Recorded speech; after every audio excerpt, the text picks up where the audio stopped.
So during lockdown, we found that we were unable to deliver the work that we normally do, because I think when things started to open up a little bit, the one thing we realised we could do is walk.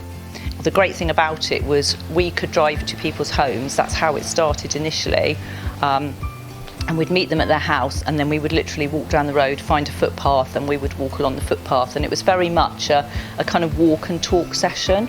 And I think it was as much the talk as the walk. We knew COVID would affect people's mental health quite badly, but we didn't realise how badly. And for many, they said to us that it was their lifeline to actually see someone face to face, because a lot of the services that perhaps they were engaged with were then just online, so it was Zoom calls. And that person-to-person contact was so important. Okay, I'm David. I run a YATE Active Wellbeing group at YATE Active Leisure Centre. It's a badminton and table tennis group, and we do other things like walking, yoga, tai chi as well.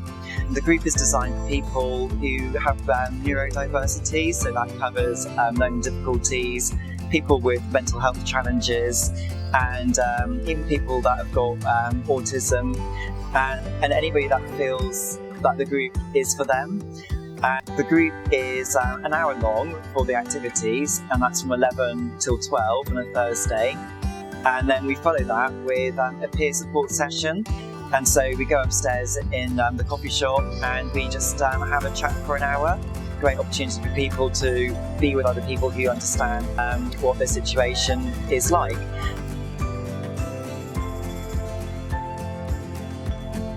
Yeah, so I heard about kind of the walking program through Bridges from my wife, Hetty. So she kind of works in the charity sector in Bristol, and heard about the charity.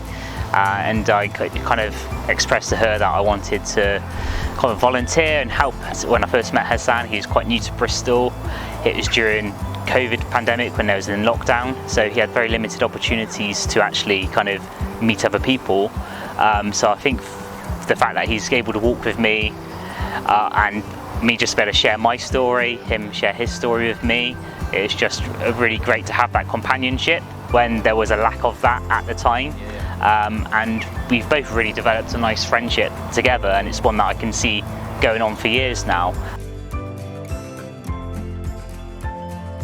At the very start, it was actually the initial TIF funding that the Vent received to work with some women during the pandemic, and I came in to lead the walking sessions, and that experience for me was extremely powerful, because the women felt there was a safe space and they wanted to open up, and they were just so honest in sharing their experiences and their thoughts and their challenges, and it just showed there was a real need to get out into the green spaces and provide this opportunity for people who hadn't had it at all and couldn't access that type of support.